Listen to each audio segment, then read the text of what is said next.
बिस्मिल्लाहिर्रहमानिर्रहीम। आज जो मेरा टॉपिक है वो है सप्लीमेंट्री यूनिट्स। तो सप्लीमेंट्री यूनिट्स के बारे में पढ़ेंगे। इससे पहले हमने फंडामेंटल यूनिट्स, डिराइव्ड यूनिट ये सब पढ़ा है, लेकिन अब हमारे पास है सप्लीमेंट्री यूनिट। तो हम सप्लीमेंट्री यूनिट्स के बारे में पढ़ेंगे।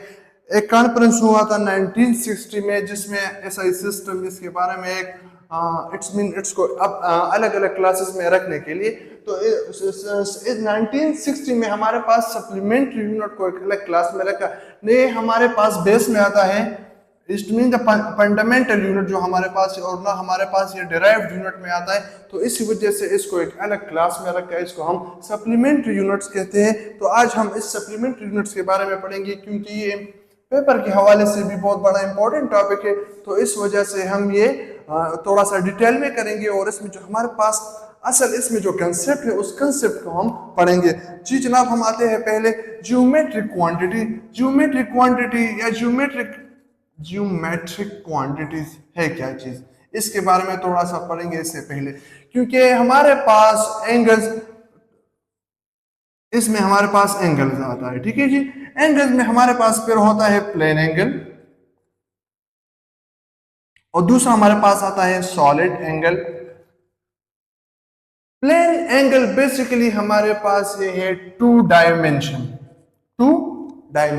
इट्स मीन, इसके टू डायमेंशन है, इसमें एक्स कोऑर्डिनेट एंड वाई, ये हमारे पास इसमें आता है। ठीक है जी। अब हमारे पास जो सॉलिड एंगल है वो है थ्री डायमेंशन हमारे पास है। इसमें हमारे पास X Y Z, it's mean there are three coordinates are available in three dimension. ठीक है जी। अब हम आते हैं अपनी टॉपिक की तरफ जी। ये तो क्लियर हो गया, ये चीजें 2D हमारे पास हो गया ये। ठीक है, ये हो गए 3D। तो हमारे पास ये प्लेन एंगल की मेजरमेंट हम करेंगे रेडियन में, और सॉलिड एंगल की करेंगे स्टीरेडियन में। स्टीरेडियन ये इसकी डोनेशन, इसमें इससे हम डिनोटेड इस एस आर स्टीरेडियन वाले करवाते, और रेडियन हमारे पास RD से करवाते। अब हम अगर ये रेडियन स्टीरेडियन ये हमारे पास है सप्लीमेंट्री यूनिट्स, हम इस इनडायरेक्ट तरीके से इसी वजह से आए कि इससे पहले आपको पता चल जाए कि हम अगर रेडियन पढ़ेंगे तो इससे पहले टू डायमेंशन बॉडी में हम रेडियन ही स्टडी करेंगे, अगर स्टी रेडियन पढ़ेंगे तो हम थ्री डायमेंशन में पढ़ेंगे। तो अब जी हम आते हैं डिफिनीशन की तरफ। रेडियन हमारे पास है क्या चीज, तो ये आपको खुद ब खुद ही क्लियर हो जाएगा। ठीक है जी। अब हमारे पास मैं एक सर्कल लेता हूं, क्योंकि सर्कल पहले मैं रेडियन की एक्सप्लेनेशन करता हूं कि रेडियन है क्या चीज। मैं एक सर्कल लेता हूं, ठीक है जी। सर्कल वैसे पूरा सर्कल नहीं बना बहुत अच्छा, लेकिन फिर भी इंशाल्लाह हम कोशिश करेंगे कि एक्सप्लेनेशन की तरफ कोशिश करें। डायग्राम भी है, कोशिश करेंगे कि वो भी मजीद अच्छा आ जाए, लेकिन इसमें मकसद हमारा ये है कि इसमें हमारे पास जो कंसेप्ट है उसको हम हासिल करें। ये हमारे पास सेंटर ऑफ सर्कल है। ठीक है जी, ये हमारे पास हो गया सर्कल, ये इसका सेंटर है, ये इसका रेडियस है। ये रेडियस हमेशा ही एक सर्कल का कांस्टेंट ही रहेगा। ये नहीं है कि अगर हम इसको यहाँ पर रेडियस हमारे पास एक जैसा है और यहाँ पर एक जैसा, इट्स मीन डिफरेंट नहीं होगा। यहाँ पर भी हमारे पास रेडियस सेम होगा, यहाँ पर भी रेडियस सेम होगा, यहाँ पर भी रेडियस सेम होगा, यहाँ पर भी रेडियस सेम होगा। ये इसी वजह से बताया क्योंकि हम इससे फिर रेडियन मालूम करेंगे, तो पहले हमें इस रेडियस को इट्स मीन क्लियर करना चाहिए। तो हमारे पास ये रेडियस हो गया। ठीक है जी, ये एक बॉडी है या पार्टिकल है, ये पहले यहाँ पर था, अब इसने एक डिस्टेंस कवर किया, वो यहाँ पर आ गया, इट्स मीन यहाँ पर भी। ठीक है, ये भी रेडियस है और ये भी रेडियस है। फिर इन दोनों के दरमियान हमारे पास एक एंगल बनेगा, क्योंकि हम दो लाइन को अगर इंक्लाइन करेंगे तब हमारे पास ही एंगल बनेगा। ये बात ही क्लियर हो गया। और ये हमारे पास हो गया अर्क। तो ये अर्क और ये अर्क हो गए जी, और ये रेडियस हो गया। ये अर्क और लेंथ, इसको हम आर्क लेंथ भी कहते हैं। ठीक है जी। अगर ये अर्क लेंथ और ये रेडियस हमारे पास इक्वल आया तो हमारे पास इसके अंदर ही रेडियन बनेगा। जी जनाब, अब क्लियर हो गया कंसेप्ट। मैं दोबारा बता रहा हूं कि हमारे पास जो रेडियस है और अर्क लेंथ है ये दोनों इक्वल हो जाए तो इसके अंदर हमारे पास जो एंगल बनेगा वो कौन सा एंगल होगा? रेडियन। ये हमारे पास रेडियन के बारे में इंफॉर्मेशन ही देगा। ठीक है जी, क्लियर हो गया। ठीक है, अब हम आते हैं हमारे पास 1 रेडियन बराबर है 57.3 डिग्री की। तो ये किस तरह गए तो इसके भी हम एक्सप्लेनेशन देंगे। पहले 2 पाई रेडियन हमारे पास बराबर है 360 डिग्री का, क्योंकि एक सर्कल हमारे पास ही 360 डिग्री है, ये तो मानते हैं ये बात। तो ये 360 अगर हम इस तरह करेंगे कि इस पे 2 पाई पे डिवाइड करेंगे तो ये 2 पाई ही खत्म हो जाएगा। और यहाँ पर भी क्योंकि ये मैथ्स का रूल्स है और रूल्स के खिलाफ हम रूल्स के खिलाफ हम जा ही नहीं सकते, तो इसी वजह से अगर हम इक्वेशन की एक तरफ एक काम करेंगे तो दूसरी तरफ लाजिम ही करेंगे। तो ये हमारे पास खत्म हो गया। तो हमारे पास रह गया 1 radian is equal to 360 divide by 2। Pi का वैल्यू है 3.14, तो इससे हमारे पास ये 57.3 का वैल्यू है आएगा। तो ये हमारे पास रेडियन की कंसेप्ट है।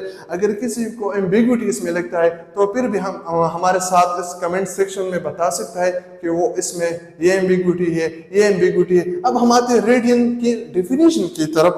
डिफिनीशन में हमारे पास इट्स द प्लेन एंगल।